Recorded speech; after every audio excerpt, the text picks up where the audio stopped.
Don't forget. Some things mustn't be forgotten. The shadow hunting me. I must hurry. My name is Daniel. I live in London at Mayfair. What have I done? This is crazy. Don't forget. Don't forget. I must stop him. Focus.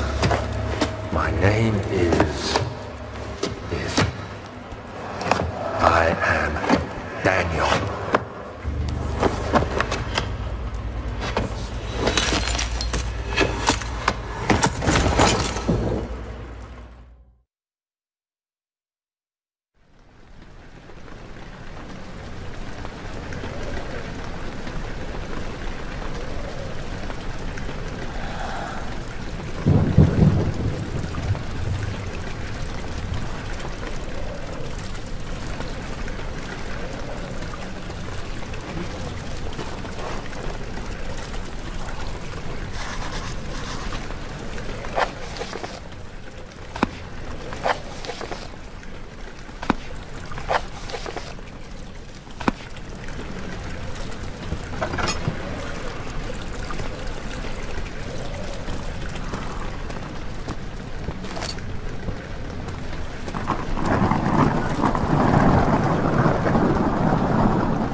19th of August, 1839. I wish I could ask how much you remember. I don't know if there'll be anything left after I consume this drink. Don't be afraid, Daniel. I can't tell you why, but know this. I choose to forget. Try to find comfort and strength in that fact. There is a purpose. You are my final effort to put things right. God willing, the name Alexander of Brandenburg still invokes bitter anger in you. If not, this will sound horrible. Go to the inner sanctum, find Alexander, and kill him. His body is old and weak, and yours, young and strong. He will be no match for you. One last thing. A shadow is following you. It's a living nightmare, breaking down reality. I have tried everything, and there is no way to fight back. You need to escape it as long as you can. Redeem us both, Daniel. Descend into the darkness where Alexander waits and murder him. Your former self, Daniel.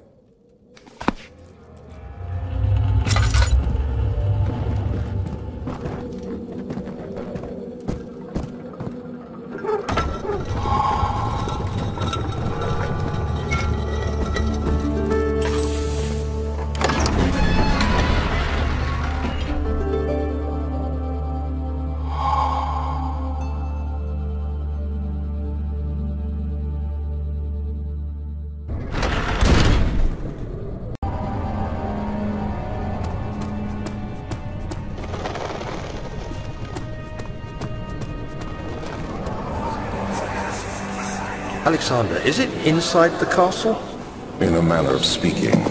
Come, bring the lamp. You've been to the refinery, have you not? I don't believe I have.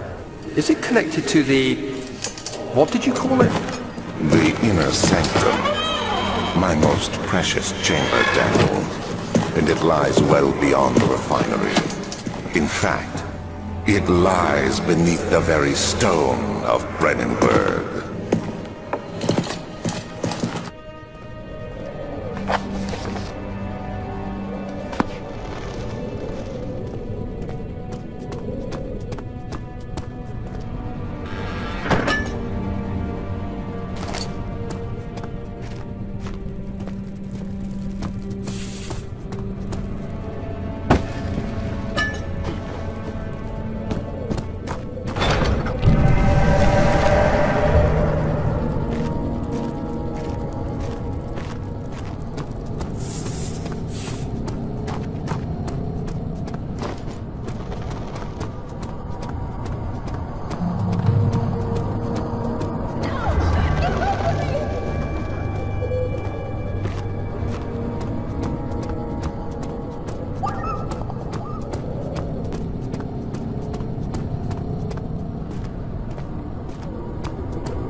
May 1839. The unflinching African sun has continued to plague our expedition, making it impossible to dig until dusk.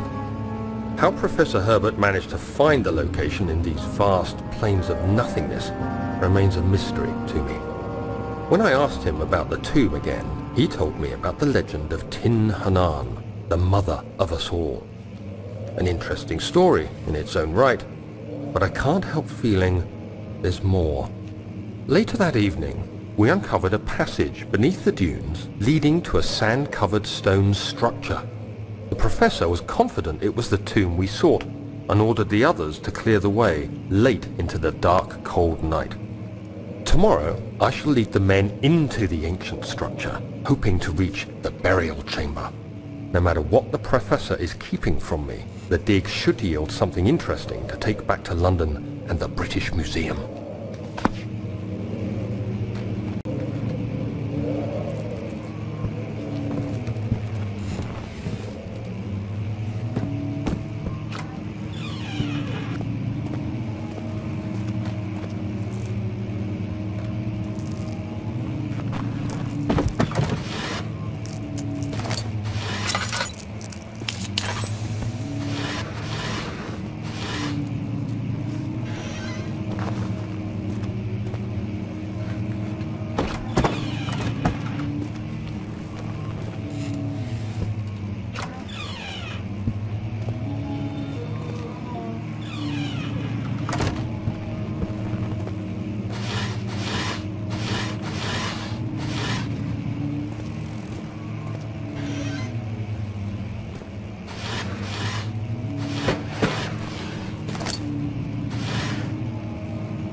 "17th of May, 1839. My hands tremble as I write.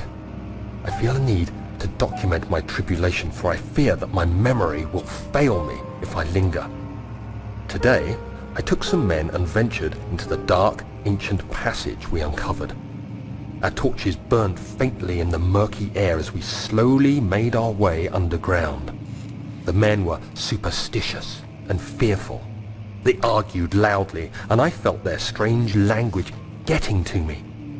I mustered my strength and yelled at them to continue down the slopes and broken steps. The crudely carved passage confused me. It looked much older than the 4th century structure we had expected. The twisting path emerged into a great antechamber. The walls were lined with statues unlike any I'd ever seen. Despite their unearthly quality, I felt a strange familiarity toward them, which haunts me still. At the far end of the chamber, a great slab of stone sealed off whatever lay ahead. I gave the order to raise it, and as I pushed through the narrow space, the heavy stone suddenly dropped, sealing me inside. I was trapped.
The castle is old and hasn't been tended to for centuries.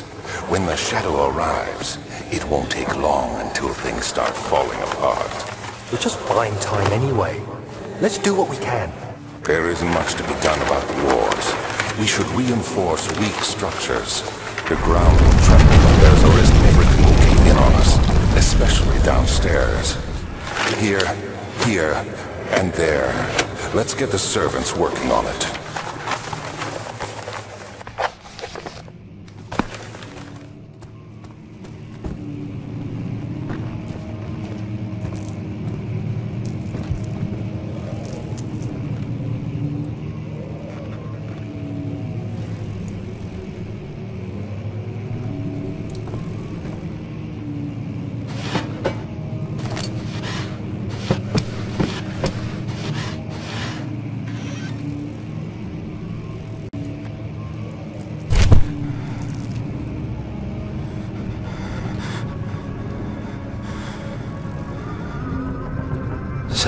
May, 1839.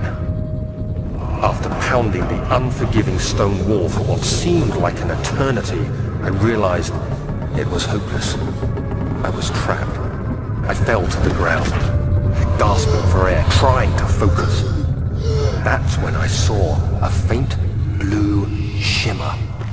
My weakened body was heavy to carry, but I managed to push myself toward the enchanting light. It was waiting for me. Enclosed in dark nothingness, I felt myself drawn to the mystic light. I reached out, closing it in my hands. The faint glow escaped my fingers and began to spark brightly and spirit me away, unlocking alien memories of spiraling towers, endless deserts, and impossible geometry. The next thing I can remember is the grating sound of stone being lifted, the voices of the Arabs pulling me to safety, and grasped firmly in my hands was the broken pieces of a most peculiar relic.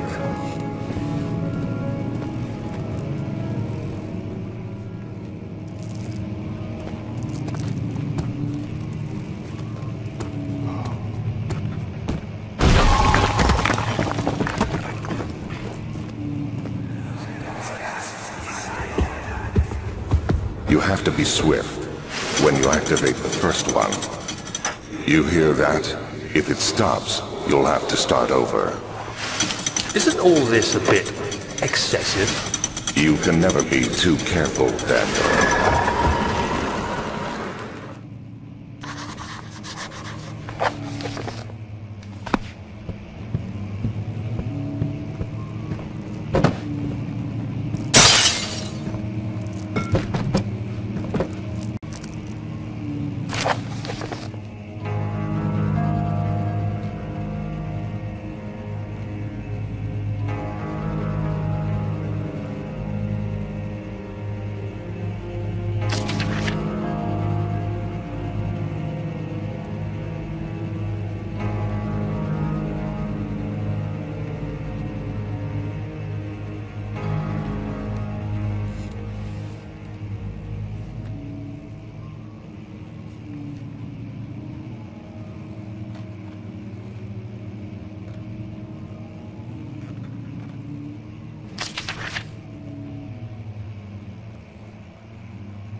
recuperate.